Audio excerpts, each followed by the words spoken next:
Let's get into the mailbag. First mailbag edition of the year. I love the mailbag. Send your emails into the show, the Joel Klatt Show, mailbag at gmail.com. Send football questions in, life questions in, all of them. I'll get to them, and I really like this because it allows me to get into different topics and different ways to get into different topics, and it also gives me a good peek into like what people are actually curious about out there. So let's get into it. Number one, a question about Marvin Harrison and the Heisman Trophy. So this is Alex S. He says, how realistic is it that Marvin Harrison wins the Heisman this season? He is clearly one of the best players in college football heading into this season, but it's no secret that the QBs tend to dominate this award. Devontae Smith was able to capture the Heisman a couple of years ago. Can Harrison do the same? There is a ton of good QB talent this year, not to mention the reigning winner of the award. Keep up the good work. Thanks, Alex, he says. Alex, thanks for your question, and let's get into it right away. Current odds for Marvin Harrison are about 20-1. I think it's right there, like wherever you look, it's like 10th, 11th, 12th, 13th best odds, right around 12. Favorites are obviously Caleb Williams, guys like Jordan Travis, Jaden Daniels, Quinn Ewers. I already brought up my dark horse, which was Michael Penix. All guys that are quarterbacks. And we would be remiss if we didn't say, like, if one of these quarterbacks has a great year, they're going to win the Heisman Trophy. If one of these quarterbacks leads their team to an undefeated regular season and into the CFP, they're probably going to win the Heisman Trophy. So a lot has to go right for Marvin Harrison, but I'll get into that in just a moment. Let's talk about like the elements of how does this happen? How does a wide receiver actually win the award? How does a non-quarterback actually win the award this year specifically? Well, in Marvin's case in particular, I think that it's probably good for him that he's going to be working with a new quarterback because it's unlikely that he will be fighting for votes with his quarterback, even if the Ohio State quarterback, whoever it is having an unbelievable season. To me, like Marvin is still, he's the focal point. He's the star. So he's who they will promote. The offense is going to roll through him. Like he's the one that's going to garner the attention, even if the quarterback is having a great year. So not battling his own QB is important. By the way, not all that dissimilar to Devontae Smith. Although Mac was generating some buzz for the Heisman, one, it was a weird year for COVID. Some teams played 4 games, some teams played 10 games. It was very weird. And then Mac was a one-year starter. So Devontae, who had been, I believe, Alabama's leading receiver the previous season, was kind of duplicating that after Waddle got hurt. And that's one of the reasons why you saw Devontae Smith win the Heisman that year. So let's get back to Marvin. What's his like avenue for winning this award? So one is that he doesn't have to compete with his own quarterback. I think that's a good thing for him. And then it comes to what every Heisman Trophy winner needs, which is stages and performances on those stages. You've got to play your best when everybody is watching. Well, I think Ohio State's going to have the biggest stages in college football this year. If you look at their schedule and then you look around at the schedules of the other kind of contenders, here's what you'll see. You're going to see Notre Dame, Penn State, and Michigan, and the Big Ten championship game. Those are all games that have a chance to be over 10 million, 8 million viewers. There's not many 8 million viewer games in college football. In fact, if you take a look at just last year, Ohio State's games against Notre Dame, Penn State, Michigan, and the Big Ten championship games, those 4 games were 4 of the 10 highest rated regular season games in the country. No other team does that. Ohio State is the Dallas Cowboys of television rating for college football. Now, yeah, the SEC are going to have great ratings as well, but Georgia's schedule is not going to afford Brock Bowers the opportunity to have 4 games that could top 10 million viewers. I don't even think Alabama's schedule is going to do that, although it might get close with the addition of that Texas non-conference game. No one else is doing that. Heck, USC and UCLA last year in an epic game in primetime on Fox. Gus and I were there in the Rose Bowl calling that game. It was the most watched game in the Pac-12 all season long. Didn't even get to 5 million viewers. So, like, he's going to have the stages and some of the biggest stages in all of college football. In fact, you can make an argument that of the Heisman contenders, he will play in front of more eyeballs than any of them. Then he needs performances on those stages. Okay, Alex? So he was in the 75-75 club last year. We just made that up, by the way, on this show, which I really love. At least 75 catches, with 75% of them going for first downs. He was 77 catches, 60 of them first downs. That's crazy. That's the first Power 5 player to do that since all the way back in 2018. So it's not just that he puts up numbers, but those numbers are really important. You see, we've seen receivers put up monster numbers as it relates to number of catches. But generally speaking, I can think of like some of those USC wide receivers in particular when like Kiffin and Sark were there. Guys like, not to knock them, but like Robert Woods and Marquise Lee, they would have 100 catches. They were all on bubble screens. Like, this is not a bubble screen team necessarily. Like, his catches go for first downs. He's working down the field. In fact, if you go to the Penn State game last year, I believe he had 10 catches. All 10 of them went for first downs against a first-round corner in Joey Porter Jr. So, like, he's going to have the stages, and he needs to produce. The offense is going to go through him. They need to be big catches. They will be big catches. So I think he'll have those things. So, Alex, you see, I'm starting to build the case here of exactly how this can happen.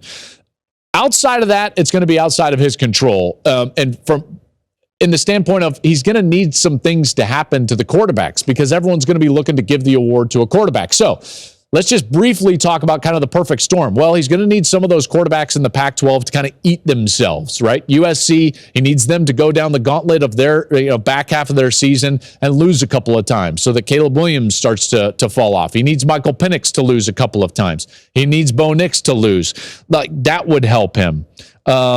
You look at Jordan Travis would be a competitor. He needs him to lose to LSU and maybe lose to Clemson. You got to beat Michigan and be undefeated and kind of take out J.J. McCarthy and Blake Corum and even Donovan Edwards. Like that's kind of how this happens. One that I think is interesting and a little under the radar that he would have to avoid. If Harrison was to win the Heisman Trophy, I think that it would be in part because Alabama beats Texas early in the year. If Texas rolls into Tuscaloosa and beats Alabama, you're going to have a Manziel effect for Quinn Ewers moving forward, the quarterback at Texas. That obviously would hurt Harrison's chance at the award. So the first question, how does Harrison win the award? Well, there's your answer, Alex, and painted in pretty vivid picture. Let's move on. This one comes from Judy. Judy, appreciate you listening to the show. And here we go. Lady emails, we love them, by the way. So bring them in. Our producer, Kat. But basically, I get a list of all the emails that she likes and our other producer, Steve. And I get a list. But Kat puts all the ladies' emails at the top. And she's just like, you're choosing one of these. So, Judy, congratulations. And here we go. Says, hi, Joel. Huge fan of the show. Love the Big Noon Conversations. Thank you. Great hearing from the best coaches in the different conferences and the commissioners as well. I think working for Coach Saban should be a bucket list item for you. Yes, Coach Saban did offer me a job. I don't know if he was serious. We here at the Joel Klatt Show believe he was serious, and I declined. Sorry, Coach. Can't afford me. My question, Judy says, all the talk is beginning to circle around the Alabama-Texas game happening in Tuscaloosa in a few short weeks. Which of the potential Bama QBs do you feel would be the correct matchup for this Texas team? Do you believe it will be a close matchup? That comes from Judy, girl mom, 2 women in sports broadcasting. By the way, congratulations, Judy. Well done. And good luck to your daughters who are in sports broadcasting. Okay, let's get into this. A little bit different than do I think it's going to be a close one or who is the guy? Judy, I believe that it comes down to the fact that Bama has been blessed over the course of the last 5, 6, 7 years with really great quarterback play. Great quarterback play. From Jalen Hurts to Tua Tagovailoa to Mac Jones to Bryce Young. They have had guys that they could rely on in big situations. They've had guys that don't turn the ball over, that the offense can run through. If you go back to the game in Austin a year ago, Alabama was able to beat Texas because of Bryce Young, because he went above the X's and O's and willed his team to victory on the road in Austin. This is going to be a different team than that. This Alabama team is going to be a bit different. They don't have that quarterback on the roster. How do we know that? Because they brought in a transfer after spring ball. They brought in Tyler Buckner from Notre Dame, who had played for Tommy Rees at Notre Dame, to rekindle that relationship, although I don't know if it is. They've got Milroe there, who started against Texas A&M. They've got a young player. It comes down to this. I believe that Alabama is going to revert a little bit back in style to what they were previous to this great quarterback run. Now, not a lot, because a lot of those elements in this game have to be there in the modern college football in order to compete and to win. But this competition between these guys at Alabama is really going to boil down to one thing, and that is turnovers. Nick Saban is going to play the guy he trusts the most to not put the ball in harm's way. And the problem is that in that vein specifically, he doesn't really have a great choice yet, at least based on what has happened previously in games in college football. Let's go over those. Here's the three options. Tyler Buckner transfers in. He has 6 touchdowns and 8 interceptions in his college career. 4 of those interceptions were pick sixes. So he's thrown 4 pick sixes and only 6 touchdowns. Plus 2 in that category is like, Notre Dame fans, by the way, all over are nodding, and they're just like, I know.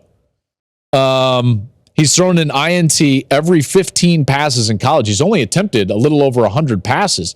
He has trouble staying healthy. These are things like, if I'm asking myself, let's say I'm Coach Saban, and I'm asking myself, can I trust this guy? Well, he turns the ball over a lot, and he's not healthy all the time. It's hard. That's hard. Buckner was 174th in pass attempts last year, but managed to be number 2 in pick sixes. That's not good. Okay, what's another option? Jalen Milroe. Well, if you look at the game that Milroe actually played, not practice, not spring ball, but actually played, he had 3 turnovers in that start against Texas A&M. A&M was not a very good football team, and they rolled into Tuscaloosa and played Bama right down to the wire. Why? Turnovers, because Milroe turned the ball over. The only reason A&M was even in that game were those turnovers. Led basically to 14 points for them in that game. Ty Simpson, there's another guy that he could go with. He's a young guy. Redshirt freshman, he's thrown 5 passes in college football. I know Ewers was a young player and basically a freshman last year, and Sark trusted him, and he played well in the first quarter until he got injured. But do you really think Nick Saban is going to trust a redshirt freshman? Maybe. Maybe it is Ty Simpson. But that's who he has to choose from, and that's why it's going to be a difficult decision. He's going to go with the guy that he feels is going to protect the ball the best. Because if they turn it over 3 times, they'll lose to that Texas team. So who's it going to be? I'm not sure. And as far as which quarterback is the correct matchup, the one that doesn't turn the ball over. Thanks for the email, Judy. Appreciate you. Let's move on. All right, here, this one says, Joel, big fan of the show. As a Georgia fan, love Georgia fans, by the way. Our boss here at Fox Sports Digital, he's a big Georgia fan. Super annoying. It's been a fun couple of years, but it got me thinking about if Kirby can pull off 3 straight titles. Yeah, I think we're all thinking about that, not just you. He'd have to be considered the best coach in college football over Saban, right? But my real question is, if you think 3 straight titles, something that hasn't been done in the modern day of college football, would be more impressive than what Saban has done at Bama. Go Dogs, Tony S. Tony, it's a good question. Overruled. To take a line from, what was that movie? Oh, I forget the name of the movie. Saban Smart discussion is interesting, but 3 years doesn't make a Saban. Just doesn't. Let me start with this premise. What Kirby Smart is doing is unprecedented. and really special. So I don't want to take anything away from Georgia or Kirby, because what they're doing right now is awesome. And you know what? I'm here for it. I am never going to sit here and try to chip away at greatness. All right. When Jordan was around, I didn't try to chip away at Jordan. I just don't be a hater of greatness. What Smart is doing at Georgia is greatness, but it's not Saban. 3 years does not make a Saban. Okay. Do you understand what Nick Saban is actually doing to win 6 titles in a 12-year span, starting in 2009, last title in 2020? So that's over multiple cycles of recruits, multiple assistant coaching staffs and coordinators. He didn't do this in a small pocket. And in the modern day of college football, when there are multiple programs with the budget and brand to go recruit on a national basis. It's never been harder to do what Nick Saban is doing than right now, and he's done it. 6 titles in 12 years. 3 years doesn't make a Saban. It just doesn't. I mean, think about it from this perspective. We've had teams get really close. I mean, really close, within a breath, within a hair of 3 titles. USC was a failed 4th down attempt by Lindell White away from winning a 3rd title. Nebraska was a random September loss at Arizona State away from winning 4 straight titles. I mean, they lost like 1 game in 4 years, it felt like, in the Osborne 90s. Like we've seen this happen. Alabama with Nick Saban, they were within a kick 6 of a potential three-peat. We've seen people get within a breath of what Georgia's trying to achieve. And in fact, those teams got closer than what Georgia has even gotten to. Like Georgia still has to run through what granted is a cake schedule and potentially get to that point. And I think that they will. I don't know if they'll win a 3rd straight, but like they're going to have that chance. And we've seen teams have that chance. We haven't seen the level of dominance over a 12-year stretch that we've seen from Nick Saban at Alabama ever. Not even within a breath, not within a hair. We have never seen it, in particular when you're talking about cycles of recruits and cycles of assistant coaching staffs. It just hasn't happened. Now, some could argue that over the course of history, Bear Bryant won 6 titles. Well, the first was in 1961. The last was in 1979. Right? So it was even over a longer stretch, and 5 of the 6 were shared in a day and age when college football was just totally different. Totally different. Woody Hayes won 5. First in 54, last in 1970. 4 of the 5 were shared. Saban doesn't get to share any of these. He has to go out and actually win these games. He doesn't get to play, the 6th-ranked team in the Sugar Bowl and then win out in a UPI vote. Like, that doesn't happen. He's had to win these on the field. I think that the closest thing to Nick Saban is what Bobby Bowden did at Florida State. 14 straight years in the top 4 of the final AP poll with 2 titles. And by the way, those were, what were they, 93 and 99, so 2 different cycles of recruits. So you get what I'm trying to say. There's no perspective that you can even give that comes close to what Nick Saban has done at Alabama. So Kirby can win this one, and guess what? He's going to have to put together another stretch 4 years from now where he's winning 2 and 3 years, and he's going to have to do this for about 10 more years in order for me to put him in the same breath as Nick Saban. Now, if you were to ask me, like, who's the best college coach right now, who's the best program right now, maybe it is Kirby Smart, but it does not overtake what Nick Saban has built in becoming what I think is the greatest college football coach in the history of the sport. Thanks for listening, Tony. There we go. All right, last one.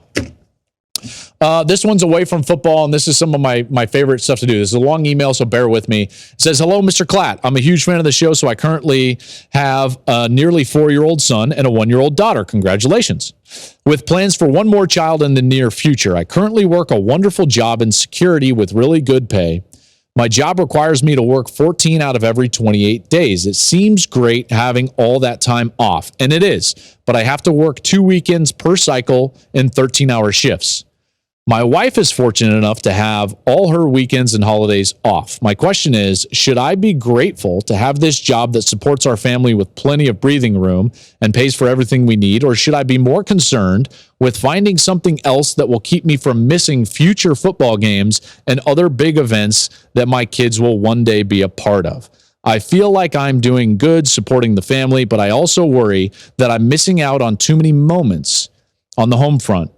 And that worry will only grow once the kids are in school. Thanks so much for considering my issue. All the best, Alex D. Alex, man, there couldn't be an email that is closer to my heart than this one. So this is my predicament. And I think a lot of people's predicament, because life is not what it used to be in 1950 and 60, where everyone just like went to work and came home and you had weekends. Like it's just it's a different space. There are so many different ways to support your family, build a life. So let me walk through this and let me give you like at least some advice of what I try to do. First of all, it sounds like you love your job and you love what your job provides. You are in rarefied air, because not everyone is in that scenario. I try to remind myself of that all the time. And there are people that have jobs that they have to go to and still miss events only because they feel trapped and it's the only job that they feel like they can get, and they just need that paycheck even though they think that paycheck is too small. So the fact that you can acknowledge that, one, it's a great career, and two, it provides a solid life for you, like you're winning right there, Alex. You're winning in a lot of respects. Now, having the concern for your family that goes above the materialistic, nature of our country is so commendable. Alex, not many people would be worried about their family. And frankly, when I'm talking to guys out there, I see far too many guys that put their career and the almighty dollar ahead of the concerns of their family. Your family and the concerns for your children should always be at the forefront, always. And so the fact that you're even wrestling with this means that you are in such a good space. So this email, although you seem like you see this as a big conflict, I'm seeing huge bright spots throughout your email, those being a couple of them. Now let's get into the actual nuts and bolts of the issue, which is you're home sometimes, not all the time, which means that you would miss kind of the conventional issues, like maybe a Friday night football game, even though your kid is only four years old and maybe one on the way. Couple of words of advice. And this is what my wife and I always talk about, because I miss things. When it comes to the fall season, I travel, obviously, and my kids play flag football. Their flag football games are on Friday night. I have an 11, 9, and 6-year-old, and I've never seen them play flag football on a Friday night in the fall. It kills me. I'll have a hard time here. I might get choked up. It kills me. Now, I see the other dads, and they're there, and they're enjoying that time, but guess what? Those dads are not there on Wednesday morning getting to drive their kids to school and getting to have pancake morning on Tuesday morning, which I'm able to do. Okay, so while they're at work, I can sit there and spend time with my children in times when they can't. Basically, what I'm trying to tell you is be where your feet are. That's the best thing that you can do for your children, because you're going to be able to provide experiences that other parents are not going to be able to provide in terms of your downtime and times when you can be around them that other parents can't. The fact that you can afford, based on this quality living, things for your family and provide experiences for your family, be where your feet are. So in the moments when you're at home, don't worry about work or don't worry about your next shift. Be with your kids. Enjoy them. Look them in the eye. Get down on the ground with them. Wrestle them. Tell them that you love them. Those are the moments that they're going to remember. When they look back on their life, yeah, they might say, my dad had to work weekends here and there, but guess what? When he was home with us, it was the best. we spent so many times laughing and spending time together and building memories together. And that's what I would encourage you to do, is be where your feet are. I talk about this with my wife all the time. In the springtime, I'm trying to coach every single sport. I try to pick the kids up from school. I try to do all these things that other dads can't. Why? Because I can. Because my career affords me that ability. While I can't be there for flag football on Friday, I can be there at other times, and that's when I try to be there. So be intentional with that time. When you're working, Alex, and when you're at home, be at home. Be at home and be present with your children. Because, again, they're going to remember that a whole lot more than anything else. Thank you for watching the Joel Klatt Show YouTube channel. And if you liked this clip, make sure to like it and subscribe to the channel, and you can stay up to date on all of my college football coverage.